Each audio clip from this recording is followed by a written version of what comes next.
What's up YouTube? I'm Mike and today I'm finally back with a new cycle update. I've been away from the camera for a few days, so you probably already know what that means.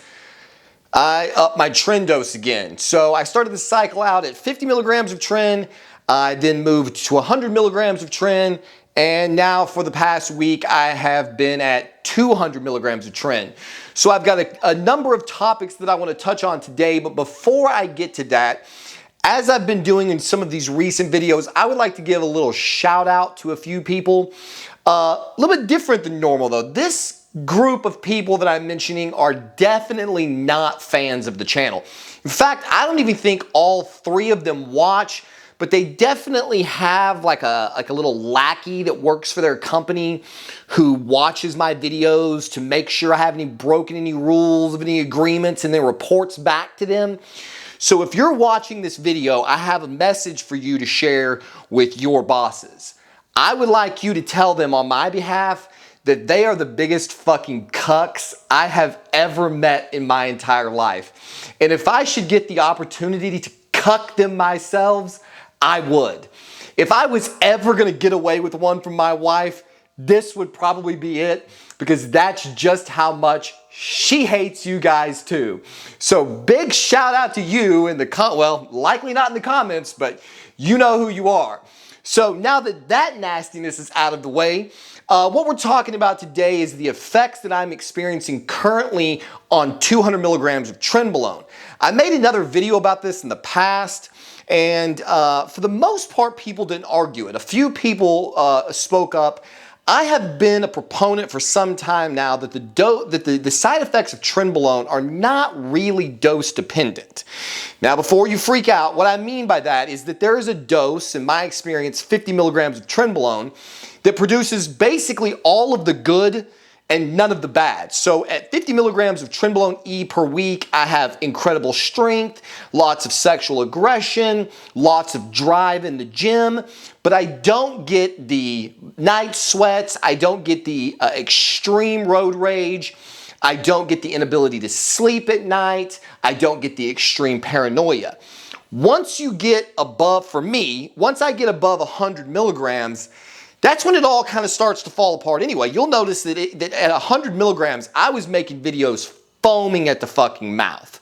So the ability to experience increased extreme aggression, extreme strength, road rage, sexual aggression, basically at 100 milligrams, and that 100 milligrams wasn't even stable. Okay, so my dose is still actually climbing in my system. I have not gotten stable on any dose of tren yet this cycle because I keep constantly changing the doses.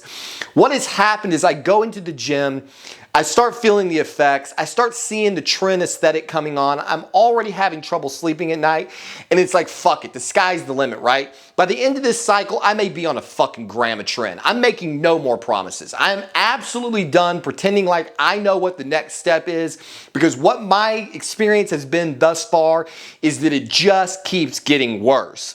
One of the big problems that was kind of controlling my willingness to dose was the heart effects that I was having. Thank you to those of you who reached out in the comments. Coincidentally, since I made that video and read the comments that I got from a number of people who basically unanimously said, bro, it's not a heart attack, it's probably not your heart. I got everything from panic attacks to anxiety attacks to nerve issues, basically anything but a heart attack, which mirrors most of the research that I had done already. One of the guys pointed out that usually a heart attack is like a crushing pain and inability to breathe, not the sharp stabbing pains. And this is what I've read time and time again. I think just sometimes you need to hear it from someone else. You know, you need to express what you're going through and have someone else echo, you know, what the science says. Or maybe it's just me listening to what I want to fucking believe. But when you take that into consideration, now it's kind of like, well, fuck it. So where I'm at right now is 200 milligrams of Tren E, 500 milligrams of Test E per week, and 50 milligrams of Anadrol per day. I'm getting very near to the 6-week mark, and I'm almost certainly not going to push the Anadrol any further than that. I probably should have gotten blood work already, but I have not. So I'm almost certainly, again, no promises, going to stop the Anadrol at the 6-week mark. At that point, I'm up in the air. I have yet to decide whether I'm going to increase the tren again, maybe go 500 test E, 500 tren E, or if I'm going to keep the tren on a lower level and try for the first time adding in like a Deca or a Nandrolone.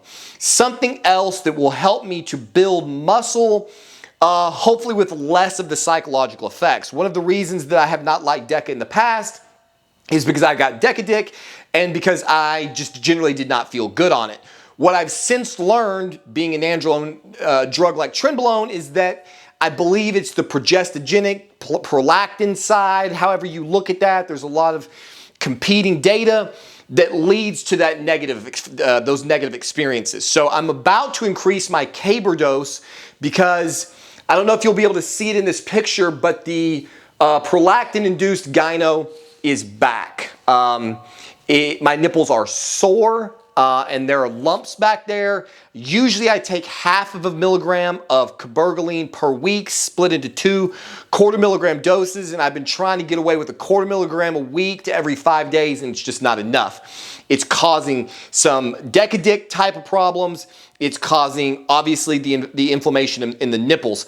And so I'm about to have to up the Caber dose as well. So we're gonna go to at least 1/2 milligram of Caber per week at the 200 milligram dose of tren with the Anadrol. And I know somebody's probably going to point out it's been suggested that Anadrol as well can antagonize the progesterone receptor or the prolactin pathway, whatever. So I think that is what's going on there, and at least in my crazy drug addict brain, this is the excuse that I'm using to either A, increase the tren, or B, add in some Nandrolone.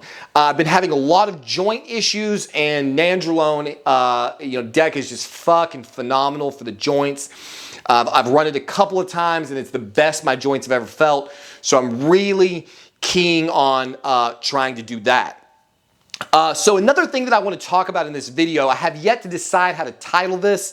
I've shot this video more than once, and the rage was just coming on so strong that I did not feel comfortable actually uploading some of the videos that I already produced. So I'm going to see if I can't keep this a little bit more in the realm of sanity. One of the things that I have been feeling, for a long time is that Trenbolone, to me, is the best compound that has ever been made. For all of the reasons that most people seem to be very polarized against it, it is the very reason that I love it. Trenbolone, in my estimation, takes us back to our roots. A lot of people watch my videos and they're like, holy fuck, I don't want this aggression and this sleeplessness and this intensity and this drive.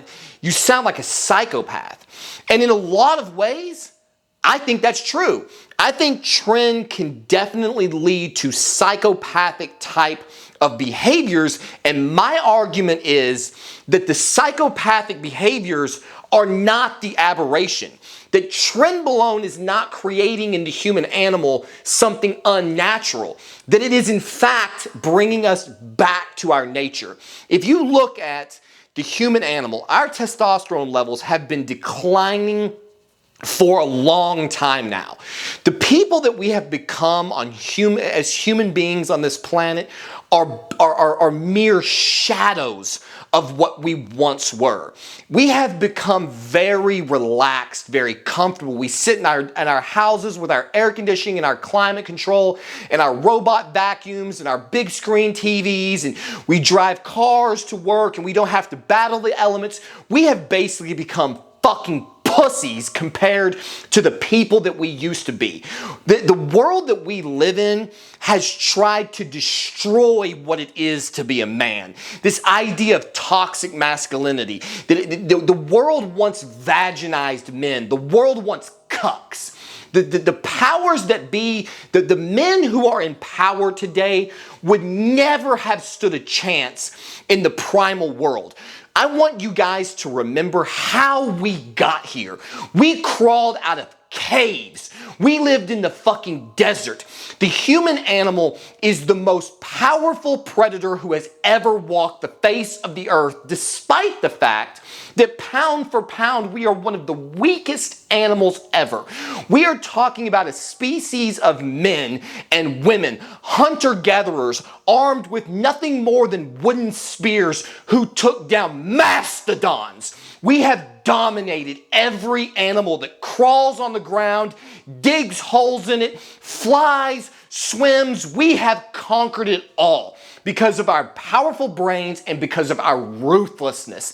It is our ruthlessness. It is our willingness to dominate everything we see that has brought us to the comforts that we have today. And now we have this society that wants to bite the hand that fed it. Now the men in power are a bunch of fucking decrepit old pussies who don't want to have to defend their women, who don't want to have to defend their homes. They want someone else to take care of them. This is not a sustainable lifestyle. We live in this world where we are able to enjoy the comforts that have been provided by those alpha, predator, savage men who built these nations, who conquered this world. It was on the backs of the strong who laid the railroads and built the industries and mined the coal and drilled the oil. It was on the backs of toxic masculine people, toxically masculine men that gave the world all of the things that it has. And now our bureaucrats and our politicians sit on their fancy asses in their fancy fucking homes, and they couldn't defend themselves from a fucking house cat if it decided to take their fucking faces off. So of course they talk shit about drugs like Trenbolone, because this is what the world is afraid of. But I want you to remember that the time that we are living in is this tiny little, it's a sliver in human history. Something is coming to test us. It is only a matter of time. Whether it's disease, COVID happened and people freaked the fuck out. What am I gonna do? What if there's no food? What if there's no face masks? These are not problems that scared primitive man. He built all of these comforts. He was industrious in a way that most people today cannot even fathom. We live on a planet that has a finite lifespan. It could be a meteorite. It could be the fact that one day our sun, which is a star, will blow the fuck up and die. We have to get off of this planet as a species if we are actually going to survive. So here we've been going along for the past 150 so 200 years without any real test of courage. If you just watch a show like The Walking Dead, for example, sure, it's just a fairy tale, right? Certainly there's no zombie apocalypse coming, but if you'll notice in shows like that, in stories like that, it's the strong that survive. It's the person who's willing to kick his fucking neighbor's door in and take everything that he has to feed his family. It's the person who is ruthless that survives in that world. And the fucking powers that be in the countries that we lived in have tried to stifle that. Drugs like Trenbolone take us back to our roots. It takes us back to the caves that we crawled out of, hunting saber-toothed tigers. It takes us back to the people who killed prey and clothed themselves in the fucking pelts of their kills. This is the power that Trenbolone gives you. And I think it is something that we should all, in some fashion or another, reunite ourselves with, because one day, maybe it's not this generation, maybe it's not the next, but the reality is the day is coming. It could be aliens, there's any number of things that could possibly happen. If you live long enough, your mettle will be tested by something. Will you be the person who gets conquered, or will you be the conqueror? Will you be the person who watches his family destroyed by the person who has the power, the willpower, to take what you have, or will you stand up and defend yourselves? And that's one of the things we see happening in the country that we live in. Our rights are trampled on every single day. I could name one example after another, and what this society has built is a bunch of weak men who roll over and fucking take it. I never ever forget how we became Americans. And you shouldn't forget it either. We didn't take this country through diplomacy. The people who built this nation were criminals. They violated the law. They took their guns and they took their power.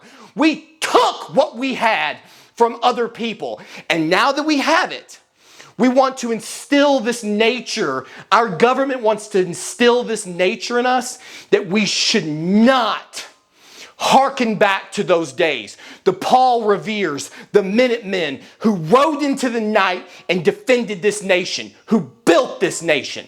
Drugs like Trenbolone take us back to those men. And it's an experience that I think everyone should have at some point in life. Now, I understand not everyone can do it legally, and I'm not advocating that anyone break the law.